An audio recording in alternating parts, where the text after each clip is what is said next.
अस्सलाम वालेकुम। पाकिस्तान ने श्रीलंका को शिकस्त दे दी है और पाकिस्तान ने 345 रन्स का टारगेट जैसे चेज़ किया। शुरू में तो लग रहा था जैसे ही इमामुल हक की विकेट गिरी तो सबको डर लग रहा था, लेकिन फ़खर जमान इस वर्ल्ड कप में अब पाकिस्तान के स्क्वाड में मुझे वापस आता हुआ दिखाई नहीं दे रहा है, क्योंकि अब्दुल्ला शफीक ने सेंचुरी स्कोर करके, जब उसको श्रीलंका के खिलाफ कोलंबो में चांस मिला था तब उसने 50 स्कोर की थी, और आज उसको चांस मिला, उसने सेंचुरी स्कोर करके पाकिस्तान की इस जीत में रिजवान के 130-34 रन्स का किरदार ज़रूर है। रिजवान एंड तक मैच जितवा के गए और बड़े प्लेयर की यही निशानी होती है कि वो मैच फिनिश करके आगे निकलता है।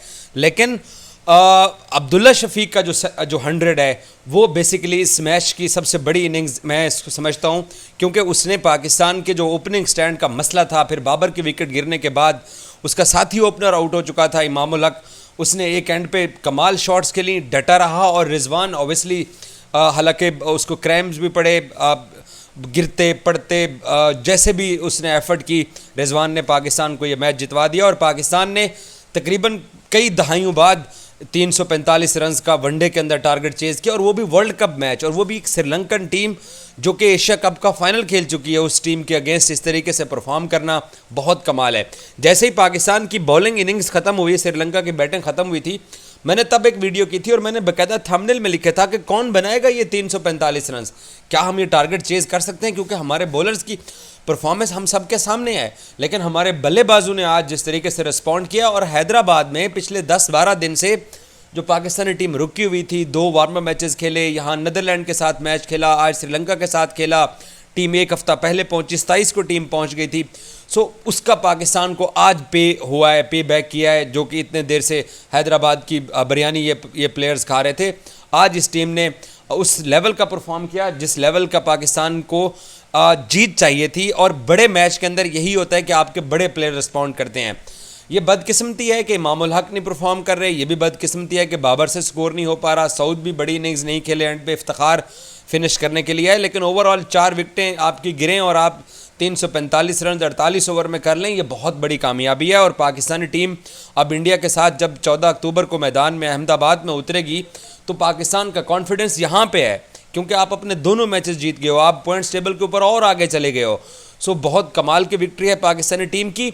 और अब हमें अपनी बॉलिंग की जो गलतियां हैं, जो खामियां हैं, जो कमज़ोरियां हैं, हमें उनको नहीं छुपाना चाहिए, हमें उन खामियों को ठीक करना पड़ेगा। आप जब तक अपनी बॉलिंग की कमज़ोरियों को नहीं ठीक करते हो, आप आगे नहीं बढ़ सकते हो। और ये भी सुनने में आ रहा है कि उसामा मीर को चांस अब देने के बारे में सोचा जा रहा है। अब ये टीम मैच ख़त्म करने के बाद होटल वापस जाएगी, बैठेंगे, सोचेंगे, जीत मिल गई, इसका ये मतलब है कि आपने सेलिब्रेट किया, ज़रूर कीजिए, लेकिन अपनी गलतियों को हमें नहीं भुलाना चाहिए, और वो हमारी बॉलिंग में जो मिस्टेक्स थी उनको हमें ठीक करना है। किसी भी सूरत में इस टीम की जो बॉलिंग के जो पहले 10 ओवर के बाद जब हारिस का पहला चेंज होता है वो आता है, वो मज़ाहमत करता रहता है, उसको आज स्कोर पड़ गए हैं, लेकिन मिडिल ओवर्स के अंदर हमारे स्पिनर्स वो इम्पैक्टफुल बॉलिंग ही नहीं करवाते हैं।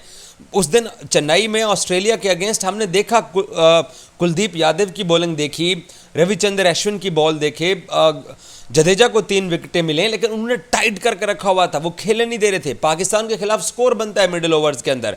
पालीकेले में हार्दिक पांड्या और ईशान किशन की पार्टनरशिप हम सब के सामने है, और यही पार्टनरशिप उसके बाद फिर विराट कोहली और उनके साथ शुभमन गिल की लगी थी, केएल राहुल की लगी थी कोलंबो वाले मैच में, जब इंडिया ने सेकंड डे आके रिजर्व डे पे बैटिंग की थी। 26 ओवर में हम 1 विकेट भी नहीं गिरा सके हैं। सो हमारे बॉलिंग के इश्यूज़ हैं, हमें अपने बॉलिंग के उन इश्यूज़ को एड्रेस करना पड़ेगा। और दूसरी चीज़ ये है कि कप्तान बाबर आजम को अब रिस्पॉन्ड करना पड़ेगा। रिजवान आज विकेट पे खड़े रहे, उन्होंने स्कोर किया, हमारे पास यही ऑप्शन थे, बेस्ट ऑप्शन थे जो पाकिस्तान ने आज अपनी बैटिंग में यूज़ करके कामयाबी हासिल की है। कप्तान बाबर आजम की इनिंग्स, अब इंडिया वाला मैच है, हम उसमें तवक्को कर सकते हैं, वो बड़ा मैच है, उसमें इनिंग्स आनी चाहिए। और ये भी नहीं सोचना चाहिए कि उसामा मीर इंडिया के खिलाफ बड़े मैच में हम मैदान में उतारें, आपको उतारना पड़ेगा बड़े मैच में, बड़े क्राउड के सामने, बड़े स्टेडियम में खड़े होके इस तरह की बड़े ओकेजन पे उसको चांस मिलेगा, हो सकता है वो क्लिक कर जाए। शादाब के ऊपर, नवाज के ऊपर हम लगातार रिलाई करते चले आ रहे हैं, और वो लगातार पाकिस्तानी टीम को फ़ायदा नहीं पहुंचा रहे हैं, उनको रिस्पॉन्ड करना चाहिए, वो नहीं कर पा रहे हैं। उनके 30-30, 20-20 रन के एवज में हम 60-60 रन देते हैं और विकेट नहीं लेते हैं, और अगली टीम के बल्लेबाज जो हैं वो हमारे सामने टिक के खेलते हैं, हम विकेट नहीं गिरा पा रहे हैं। तो उस चेंज को लाजमी लाना होगा। अब्दुल्ला ने अपनी जगह सेट कर दी है, 100 उसने स्कोर कर दिया और कमाल इनिंग्स के लिए, और पाकिस्तान की इस जीत के ऊपर जितना भी क्रेडिट पाकिस्तानी टीम को जाना चाहिए वो कम है। और बहुत सारी टीमों के लिए अब ये चैलेंज है कि उनके सामने फ्लड लाइट्स के अंदर अगर 350 का टारगेट हो तो वो कैसे चेज करती हैं, इस मैच की एग्जांपल दी जाएगी। Thank you so much.